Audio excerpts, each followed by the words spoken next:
함께 보실 말씀은 신약성경 히브리서 11장입니다. 오늘 말씀 읽기 본문인 히브리서 11장 중에서 뒷부분 11장 33절부터 마지막 40절까지 히브리서 11장 33절부터 40절까지 이렇게 봉독하겠습니다. 신약성경 366쪽 전후를 보시면 되겠습니다. 함께 봉독합니다. 그들은 믿음으로 나라들을 이기기도 하며 의를 행하기도 하며 약속을 받기도 하며 사자들의 입을 막기도 하며 불의 세력을 멸하기도 하며 칼날을 피하기도 하며 연약한 가운데서 강하게 되기도 하며 전쟁에 용감하게 되어 이방 사람들의 진을 물리치기도 하며 여자들은 자기의 죽은 자들을 부활로 받아들이기도 하며 또 어떤 이들은 더 좋은 부활을 얻고자 하여 심한 고문을 받되 구차에 풀려나가기를 원하지 아니하였으며 또 어떤 이들은 조롱과 채찍질 뿐 아니라 결박과 옥에 갇히는 시련도 받았으며 돌로 치는 것과 톱으로 켜는 것과 시험과 칼로 죽임을 당하고 양과 염소의 가죽을 입고 유리하여 궁핍과 환난과 학대를 받았으니 이런 사람은 세상이 감당하지 못하느니라. 그들이 광야와 산과 동굴과 토굴에 유리하였느니라. 이 사람들은 다 믿음으로 말미암아 증거를 받았으나 약속된 것을 받지 못하였으니 이는 하나님이 우리를 위하여 더 좋은 것을 예비하였은즉 우리가 아니면 그들로 온전함을 이루지 못하게 하려 하심이라. 아멘. 잘 오셨습니다. 추운 날씨에도 불구하고 하나님의 말씀을 사모하여서 이 자리에 나오신 여러분들 위해 하나님이 크신 은혜가 함께하기를 진심으로 기원합니다. 형식과 습관에 따라 예배 드리는 것이 아니라 날마다 하나님께서 나에게 주신 말씀을 기대하는 마음으로 내가 이 땅에서 어떻게 살아야 될지를 교훈받는 그런 시간을 보냈으면 좋겠습니다. 오늘 말씀 읽기 본문이었던 히브리서 11장 그 중에 38절에 보면 이런 표현이 있습니다. 이런 사람은 세상이 감당하지 못하느니라 이런 표현이 있습니다. 세상이 감당하지 못한 사람, 이런 사람이 세상을 감당하지 못한다고 표현하고 있는데 이런 사람은 누구이고 왜 세상이 감당하지 못하는 사람인가 그 내용을 좀 살펴보도록 하겠습니다. 그래서 하나님의 백성으로서 우리가 이 땅에서 어떻게 살아야 되는지 오늘 말씀을 통해 잘 교훈받고 도전받는 그런 시간이 되었으면 좋겠습니다. 우선 히브리서 11장, 우리가 오늘 말씀 읽기 본문이 히브리서 11장인데 히브리서 11장을 어떤 장이다 라고 표현하는지 혹시 아는 분 있으십니까? 히브리서 11장은 너무나 유명한 장이에요. 그래서 많은 사람들이 이 히브리서 11장은 무슨 장이다 이렇게 표현하는데 혹시 아시는 분 있으세요? 네, 믿음장. 잘 말씀해 주세요. 믿음. 성경에 믿음이 다양하게 표현되어 있는데 여기서는 특별히 믿음이 어떤 것이다 라는 것들을 구체적인 예를 들어서 설명하고 있어서 믿음장이다 이렇게 표현하고 있습니다. 그래서 성경에서 많은 내용 중에 66권의 많은 장들 중에 믿음이 어떠한 것인가를 살펴볼 때 다른 내용들도 있지만 이 히브리서 11장의 내용을 통해서 믿음이 무엇인지를 잘 깨달을 수 있습니다. 그래서 오늘 말씀을 통해 믿음이 무엇인지 또 세상에서 말하고 있는 믿음과 어떤 차이가 있는지를 잘 깨닫고 우리가 어떻게 세상이 감당치 못할 그런 사람으로 살 수 있는지를 좀 깨달을 수 있는 시간이 되었으면 좋겠습니다. 우선 우리가 히브리서를 읽고 있는데 히브리서의 어떤 내용들이 혹시 기억나십니까? 앞에 우리 배웠던 내용도 혹시 기억나세요? 잘 기억이 안 나세요? 우리 시온이는 어떤 내용이 기억이 나세요? 이렇게 물어보면 대답하기가 쉽지 않죠. 간단하게 요약을 하면 구약과 신약을 연결해주는 그런 성경이 어떤 성경이다라고 교훈받았죠? 히브리서. 왜 그렇게 말할 수 있습니까? 구약에 나와 있는 여러 가지 제사제도, 성막제도가 어떻게 예수 그리스도께 이어지는지를 잘 설명해 주고 있기 때문에 히브리서를 통해서 우리는 구약과 신약이 하나로 엮여질 수 있다라는 사실들을 알게 되는 것입니다. 그래서 히브리서 총 13장 중에서 전반부에서는 어떤 내용이 나오는가? 예수 그리스도가 얼마나 뛰어난 분이신지를 가장 다양하게 예를 들어서 설명하고 있습니다. 그래서 그때 당시에 또 위대하게 생각했던 천사나 또 어떤 사람을 위대하다고 생각했을까요? 구약 성경 중에 하나님, 모세, 또 하나님은 사람이 아니니까 엘리야도 물론 뛰어나다고 생각했는데 아브람, 믿음의 조상, 우리는 아브람의 자손들이다 이렇게 생각을 했었잖아요, 유대인들이. 그래서 히브리서의 기자 바울 사도는 천사보다도 훨씬 뛰어나고 모세보다도 훨씬 뛰어나고 아브라함보다도 뛰어나다. 그리고 아브라함이 11조를 드렸다라는 것은 높은 사람한테 드리는 거잖아요. 11조를 드렸던 멜기세덱의 반차를 쫓는 멜기세덱의 족보를 따르는 분이 누구다? 예수 그리스도다. 그래서 그분이 얼마나 뛰어난 분이신지를 설명해 주고 있습니다. 뿐만 아니라 그리고 중반 이하에서는 어떻게 설명하냐면 구약시대에 자기가 죄를 지은 것, 이스라엘 백성들이 죄를 지었을 때 어떻게 그 죄를 씻을 수 있었죠? 제사를 지내는 것을 통하여서 우리 수요 성경 공부 시간 때 출애굽기의 다양한 제사 제도의 내용들을 살펴보고 성막의 구조들도 살펴보았습니다. 자세하게는 모르지만 배웠다라는 것들은 기억이 나시죠? 그렇게 구약시대는 1년에 한 번 대속죄일 때 모든 백성의 죄를 사하기 위해서 누가 지성소로 들어갔죠? 대제사장이 그 지성소로 들어갔습니다. 그런데 대제사장이 지성소로 들어갈 때 여러 가지 절차가 있었는데 어떤 백성들의 죄를 씻기 전에 대제사장이 먼저 어떻게 해야 됐죠?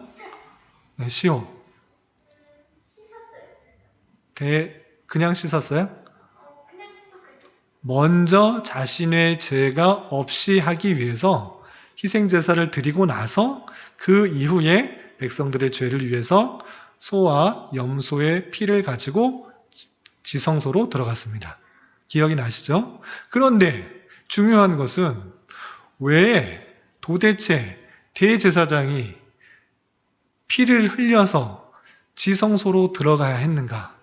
그것에 대해서 정확하게 말해주는 내용이 성경에 어디 있을까요? 히브리서에 있는 것입니다. 왜 그렇게 해야만 했는지를 알려주고 있습니다. 우리 히브리서를 말씀을 통해서 차곡차곡 본 사람은 그 내용을 알 수 있어요. 그것은 다름 아니라 모세가 시내산에서 율법을 받을 때 그렇게 성막을 지어야 된다라고 말씀을 받을 때 하늘에 있는 참 모습을 보고 그것대로 그 그림자, 그 형상을 지은 것입니다. 그렇기 때문에 앞으로 우리의 죄를 대신할 그 구세주가 자신의 피를 통하여서 이스라엘 백성들, 하나님의 택하신 백성의 죄가 완전히 사해지고 그것으로 말미암아 지성소에는 무엇이죠? 언약궤가 뜻하는 것이 무엇이죠? 하나님의 임재로 들어갈 수 있다라는 것들을 그림자처럼 예표로 생각할 수 있도록 해놓은 사인, 표지라는 것입니다. 그렇기 때문에 구약이 완전한 거예요? 아니면 신약의 완전한 모습을 보여주는 하나의 예표예요? 하나의 예표인 것입니다. 그래서 그것을 통해서 계속적으로 이스라엘 백성들이 생각해야 될 것은 무엇이었죠? 앞으로 올 메시아가 피를 흘려 돌아가심으로 말미암아 자신의 이스라엘 백성들의 죄가 사해지고 그로 말미암아 하나님께로 갈 수 있다라고 표현하고 있는 것입니다. 그래서 중요한 게 히브리서 9장의 내용을 보면 신기한 표현이 있어요. 예수님께서 십자가에 달려 돌아가시고 그냥 끝났어요? 안 끝났어요? 휘장이 갈라져서 담대하게 지성소로 누구나 갈 수 있다라고 표현해 줬고, 그것이 끝난 것이 아니라 죽으신 이후에 다시 살아나셔서 어떻게 됐어요? 하늘로 올라가셨어요. 그것이 왜 올라갔다 이렇게 왜 올라간 것으로 표현하고 있을까요? 다른 데 갔다고 할 데가 없어서 내려가는 것보다 올라가는 게 훨씬 좋으니까. 하늘로 올라간다라는 것은 하늘에 계신 우리 아버지여 이렇게 표현하잖아요. 하늘에 있다라는 것은 하나님의 임재, 하나님의 참으로 계시는 모든 것을 보실 수 있는 그곳으로 가셨다라는 뜻이에요. 그래서 히브리서는 하늘로 올라간 것을 무엇이라고 표현했을까요? 아까 힌트를 줬는데 대제사장이 대속죄일에 피를 흘리고 어디로 간다고 그랬어요? 지성소로. 지성소로 간 것처럼 부활 승천하신 것은 하늘의 참성소로 간 것이다 이렇게 표현하고 있어요. 이해가 되세요? 놀랍지 않으세요? 그 구약에 왜 그렇게 했는지 몰랐지만 앞으로 주님께서 구속주로서 우리를 구원하시고 하실 내용을 미리 예표해 준 것입니다. 우리 진짜 그런 거 한번 찾아보고 갈까요? 그냥 넘어갈까요? 그냥 넘어가요? 그냥 넘어가자고 하는 사람 또 그럼 9장 보도록 하겠습니다. 9장 24절 꼭 이거는 알아두면 좋습니다. 구약에 왜 이 대제사장이 피를 흘리고 지성소로 들어갔는가? 그것은 앞으로의 것을 예표하는 그림자다 이렇게 표현하고 있는데 9장 24절, 25절, 26절까지 24절, 25절, 26절 함께 읽어보겠습니다. 시작. 그리스도께서는 참것의 그림자인 손으로 만든 성소에 들어가지 아니하시고 바로 그 하늘에 들어가사 이제 우리를 위하여 하나님 앞에 나타나시고 대제사장이 해마다 다른 것의 피로써 성소에 들어간 것 같이 자주 자기를 드리려고 아니하실지니 그리하면 그가 세상을 창조할 때부터 자주 고난을 받았어야 할 것이로되 이제 자기를 단번에 제물로 드려 죄를 없이 하시려고 세상 끝에 나타나셨느니라. 아멘. 24절에 뭐라고 표현하고 있어요? 사람의 손으로 만든 성소에 들어가지 아니하시고 어디로 들어가셨다고요? 하늘에 들어가사. 원래 피를 흘리고 성소를 통과해서 지성소로 가야 되는데 그렇게 할 필요가 있다 없다? 그것은 그림자일 뿐입니다. 하나님께로 나아가기 위해서 참 성소인 하늘로 올라가셨다. 그것들을 생각할 수 있도록 구약의 제사 제도를 만드신 것입니다. 이해가 되시나요? 이제 계속 단번에 제물로 드리심으로 말미암아 그 구약의 모든 제사가 어떻게 됐을까요? 완성되었습니다. 그렇기 때문에 우리가 제사를 드릴 필요가 있다 없다? 소나 양이나 비둘기나 그런 제물을 드려서 피의 제사를 드릴 필요가 있다 없다? 없다. 이제 예수 그리스도로 말미암아 그 하나님의 택하신 모든 백성의 죄가 사해지고 주님께서 하늘 성소로 올라가셨기 때문에 우리가 담대히 주님께 나아갈 수 있게 된 것입니다. 그렇기 때문에 우리는 제사장을 통하여서 속죄함을 받고 주님께 나아갈 수 있는 것이 아니라 왕 같은 제사장으로서 담대히 주님께 나아갈 수 있게 된 것입니다. 아시겠죠? 그런데 여기까지 내용을 아는 것, 그것에 그치는 것이 아니라 그것이 참되다고 믿는 것이 중요하다라는 것입니다.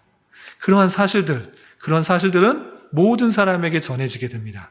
그런데 그것을 참으로 내가 믿느냐, 그것이 중요하다는 것입니다. 그래서 그 믿음을 갖고 있는지가 없는지가 판별되는데 그 내용을 11장에서 이렇게 표현하고 있는 것입니다. 그래서 11장 바로 앞에 보면 그 예수 그리스도께서 우리의 죄를 담당하시고 아무 죄 없으신 어린 양, 그 피를 흘림으로 말미암아 우리가 속죄함을 받았다라는 그 사실이 정말 동떨어진 내용 같잖아요. 어떻게 그런 일이 있을 수 있는가? 말이 되는가? 라고 생각할 수 있는데, 그렇게 믿어지지 않을 것 같은 그 하나님의 언약과 그 약속, 그것을 믿음으로 말미암아 우리는 어떻게 되는가? 라고 했을 때, 그러한 사람은 참된 안식, 영원한 구원으로 옮겨지게 된다라고 표현하고 있고, 그리고 그렇게 예수 그리스도의 피를 믿음으로 말미암아 구원 얻은 자는 의인이고, 그런 의인은 예수 그리스도를 믿는 믿음으로 말미암아 산다, 이렇게 표현하고 있는 것입니다. 그 내용이 10장 바로 전에 이렇게 표현하고 있는 것입니다. 왜 11장에 믿음에 대해서 자세하게 말하는지 그 배경 설명을 하고 있는 것입니다. 10장 38절 39절 함께 읽어보겠습니다. 시작. 나의 의인은 믿음으로 말미암아 살리라. 또한 뒤로 물러가면 내 마음이 그를 기뻐하지 아니하리라 하셨느니라. 우리는 뒤로 물러가 멸망할 자가 아니요 오직 영혼을 구원함에 이르는 믿음을 가진 자니라. 아멘. 의인은 무엇으로 말미암아 산다? 믿음으로 말미암아 산다. 그 믿음은 무엇이다? 우리의 중보자 되신, 큰 대제사장 되신 예수 그리스도의 보혈의 피로 말미암아 우리가 의롭게 되고 구원을 얻는다. 이것을 믿는 것이 참된 구원이다. 그것이 참된 구원에 이르는 믿음을 가진 자다. 이렇게 표현하고 있는 것입니다. 이렇게 우리가 구원 얻는 방편을 사도가 잘 설명하고 있는 거예요. 아시겠어요? 예수 그리스도가 어떠한 분이신지를 참으로 믿는 것, 그것이 구원에 이르는 길이고 의인은 그러한 믿음으로 말미암아 사는 것이다. 이렇게 표현하고 있는 것입니다. 그리고 나서 그 믿음이 진짜 무엇인지, 또 그러한 믿음을 갖고 사는 것이 어떠한 것인지를 자세하게 다양한 신앙의 선조들 들어 설명하고 있는 것입니다. 첫 번째, 그렇다면 믿음을 어떻게 정의할 수 있는가? 11장 1절 함께 읽어보겠습니다. 시작. 믿음은 바라는 것들의 실상이요 보이지 않는 것들의 증거니. 아멘. 믿음은 보이기 때문에 믿는 것이 아니고 바라는 것들의 실제고 또 보이지 않는 것들의 증거다라고 표현하고 있습니다. 보이는 것만 믿는다라고 했을 때는 우리는 보이지 않는 많은 것들이 있다는 것을 알 수 있습니다. 가장 눈앞에 있는 공기 보여요? 보이지 않아요? 그럼에도 불구하고 여기에 공기가 있다는 것을 우리는 알 수가 있습니다. 그리고 보이지 않는 여러 가지 사랑이나 또는 소망이나 우정이나 이런 것들이 눈에 보여야 보이지 않아요? 보이지 않아도 다른 형태의 다른 행동의 모습을 통해 그런 것들을 깨달을 수 있습니다. 마찬가지로 믿음이란 무엇인가 라고 했을 때는 우리가 바라고 있는 것들의 실상이다. 그리고 보이지 않는 것들의 참된 증거가 믿음이다 라고 표현하고 있는 것입니다. 그러면 세상 사람들이 말하고 있는 믿음과 어떤 차이가 있을까요? 세상 사람들은 믿음이 없나요? 어떤 것을 믿을 수 있잖아요? 똑같이 보이지 않고 어떤 것을 똑같이 세상 사람들도 사랑이 있다, 보이지 않지만 믿음이 있다, 또는 뭐 우정이 있다 이렇게 믿잖아요? 또 뭐 화상 보지는 않았지만 뭐 우주에 뭐가 있다, 잘 보일 수는 없지만 믿고 있잖아요? 그럼 그들의 믿음과 우리의 믿음은 어떠한 차이가 있는 것일까요? 하나님이 중심이 되는 것. 어떤 것을 바라는 것인가 라고 했을 때는 오직 차이는 하나님께서 주신 말씀, 그리고 그 언약을 보이진 않지만 하나님께서 말씀을 주셨기 때문에, 하나님께서 말씀하셨기 때문에, 하나님께서 언약을 해주셨기 때문에 따르는 것, 그것이 우리의 믿음이다라는 것입니다. 예수님께서 십자가에 달려 돌아가신 거 보신 분 있으세요? 2000년, 어제 일도 나와 가까이 있지 않은 사람들 보지도 못하는데 2000년 전에 예수님께서 오셨다는 사실을 어떻게 믿고, 우리를 위해서 십자가에 달려 돌아가셨다는 걸 어떻게 믿고, 수천 년 전에 천지를 창조했다는 것 어떻게 믿습니까? 보이지는 않지만 하나님의 말씀이기 때문에 그것을 믿는 것입니다. 그 하나님의 말씀과 그 언약에 따라서 보이진 않지만 우리가 바라고 또한 기도하는 그 내용들이 실상으로 드러나는 것이 믿음이다라는 것입니다. 세상 사람들과의 믿음의 차이는 하나님의 말씀, 하나님의 언약에 근거하고 있느냐, 그렇지 않느냐에 따라서 되는 것입니다. 그렇기 때문에 그 믿음에 따라서 신앙의 선배들이 수없이 나타났는데 그들 또한 실제 보였기 때문에, 나타났기 때문에 믿음을 생활한 것이 아니라, 믿은 것이 아니라 하나님께서 말씀하셨기 때문에 그런 믿음의 길을 걸어갔다라는 것입니다. 그래서 믿음으로 아벨은 가인보다 훨씬 더 나은 제사를 드렸고, 믿음으로 에녹은 죽음을 보지 않고 했다. 이러한 신앙의 선배들은 하나님께서 주신 말씀에 근거하여서 보이진 않았지만 그것을 따르고 행동했다라는 것입니다. 대표적인 예가 잘 아시는 노아와 아브라함입니다. 노아 때 방주를 지었잖아요. 하나님께서 방주를 지으라고 했어요. 왜 지으라고 했죠? 홍수가 날 거니까. 하나님의 말씀이기 때문에 그것을 바라고 믿었어요. 그리고 그렇게 행하였습니다. 그래서 그 사람이 의롭다 여김을 받는 거예요. 또한 아브라함이 갈대아 우르에서 하나님께서 부르셨을 때 어디로 갔었죠? 가나안으로 갔는데 그가 갈 바를 알지 못하고 내가 지시할 땅으로 가라라고 했을 때 어딘지는 알지 못하지만 하나님께서 말씀하셨기 때문에 믿음으로 받아들여서 생각과 판단을 하나님께 맞추고 행동을 따라 움직였던 것을 볼 수 있습니다. 이것이 믿음이다라고 하는 것입니다. 그래서 눈에 보이진 않지만 하나님께서 말씀하셨기 때문에 내 생각과 판단과 결정을 하나님의 말씀에 맞추고 행동을 해 나가는 것, 그것이 참다운 믿음이다라고 하는 것입니다. 그런데 중요한 것은 이 믿음을 갖고 있느냐, 갖고 있지 않느냐가 하나님께서는 아주 중요하게 생각하신다라는 것입니다. 그래서 11장 6절에 이런 표현이 있습니다. 11장 6절 말씀 함께 읽어보겠습니다. 시작. 믿음이 없이는 하나님을 기쁘시게 하지 못하나니 하나님께 나아가는 자는 반드시 그가 계신 것과 또한 그가 자기를 찾는 자들에게 상 주시는 이심을 믿어야 할지니라. 아멘. 믿음이 없이는 하나님을 기쁘시게 할 수 있다 없다? 없다. 우리가 아무리 예배 때마다, 기도회 때마다, 성경 공부 때마다 이 자리에 앉아서 계속적으로 찬양을 하고 할지라도 그것이 믿음이 있는 행동인지 아닌 행동인지 그거에서 따라서 하나님께서 기뻐하시느냐 안 하시느냐의 차이가 나타난다라고 표현하고 있습니다. 똑같이 가인과 아벨은 하나님 앞에 제사를 드렸습니다. 그런데 왜 아벨의 제사만 드렸다고요? 받으셨다고요?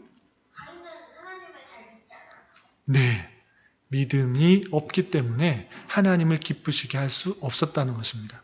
하나님께서 계신 것과 그를 찾는 자에게 상 주시는 이심이라는 것을 확실히 믿는 그 믿음이 있어야 하나님을 기쁘시게 하는 것이고 하나님께서 받으신다라는 것입니다.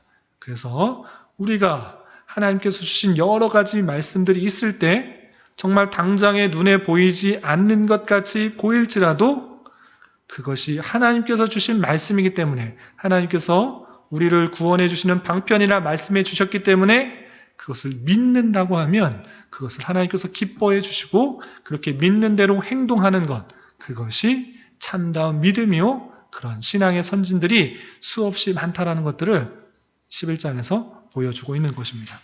그러한데 그렇게 믿음을 가지고 살아갈 때 실제적으로 우리에게 닥치는 형편이 어떠한지를 잘 깨달아야 돼요.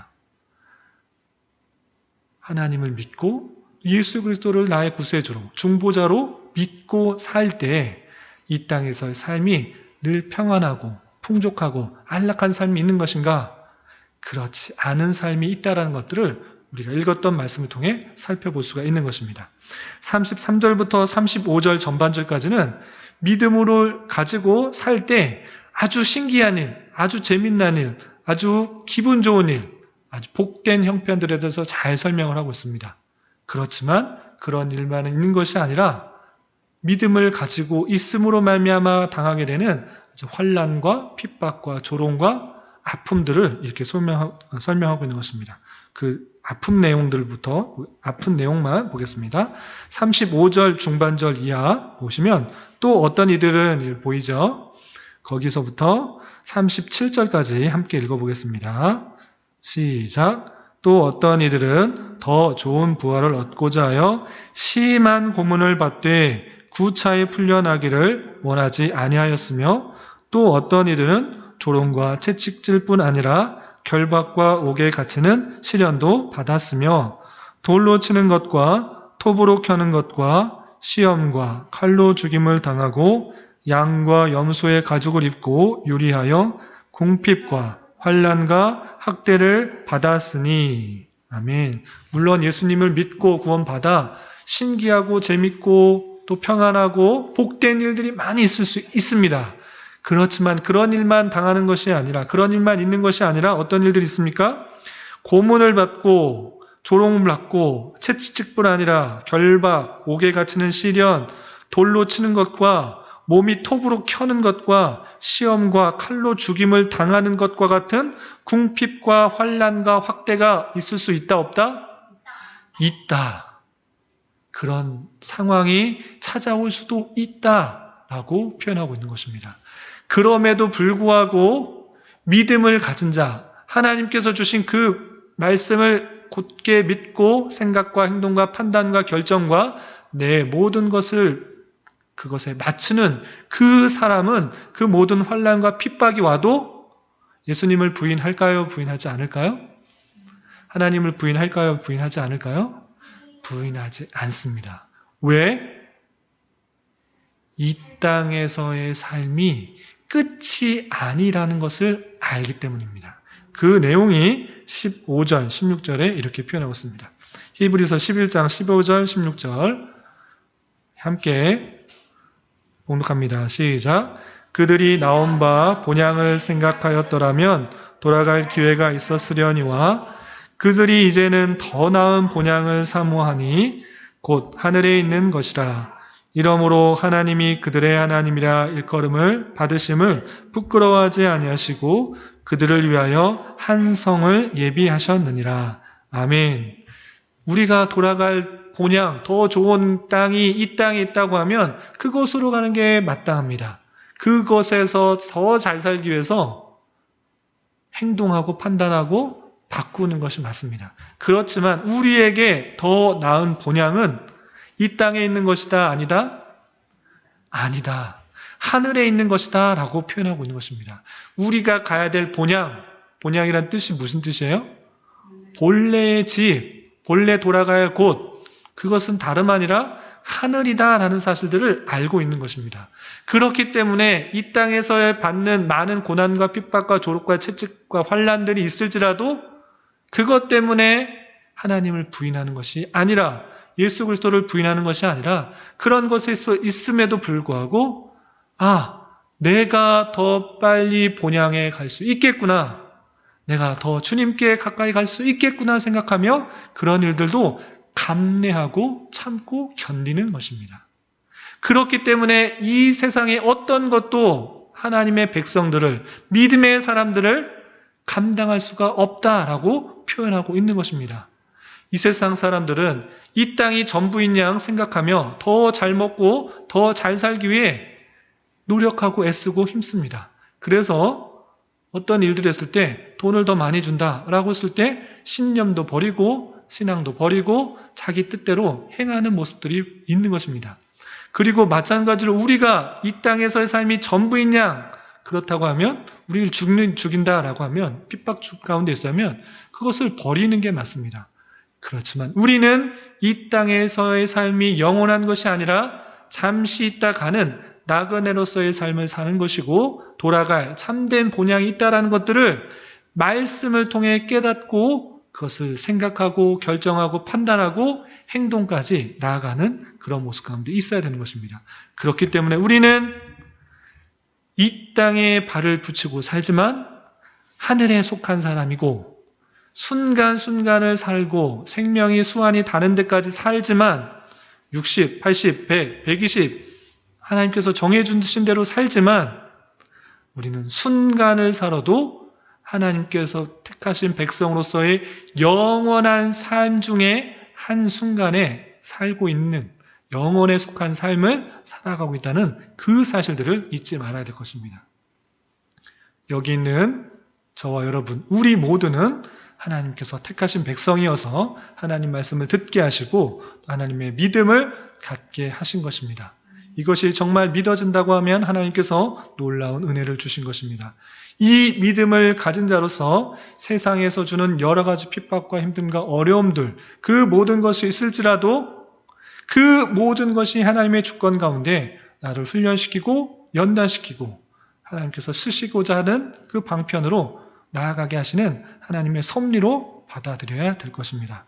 그리고 감사함으로 모든 상황을 받아들이고 가장 필요한 형편을 우리에게 주신다는 생각을 가지고 늘 기쁨과 감사와 또 하나님께 의지하는 마음으로 살아가야 될 것입니다. 이런 은혜가 저와 여러분, 우리 모두에게 있기를 진심으로 기원합니다. 기도하겠습니다. 하나님 아버지 감사합니다. 오늘 말씀을 통해서 세상에서 감당할 수 없는 믿음에 대하여 살펴보았습니다. 우리가 하나님을 믿음으로 말미암아 구원을 받았기에 돌아가야 할 본향이 있는 하나님의 백성임을 늘 잊지 않게 하여 주시고 땅을 밟고 살지만 하늘에 속한 자로 순간을 살아도 영혼에 속한 자로서의 삶을 살아갈 수 있도록 인도하여 주시옵소서. 이 시간에 우리에게 주어진 여러 가지 기도 제목을 가지고 주님께 나아갑니다. 우리의 기대와 간구보다 훨씬 더 풍성하게 채워주시고 역사해 주실 하나님의 선하신 뜻과 계획을 온전히 경험할 수 있는 기회가 되게 하여 주시옵소서. 예수님의 이름으로 기도드리옵나이다. 아멘.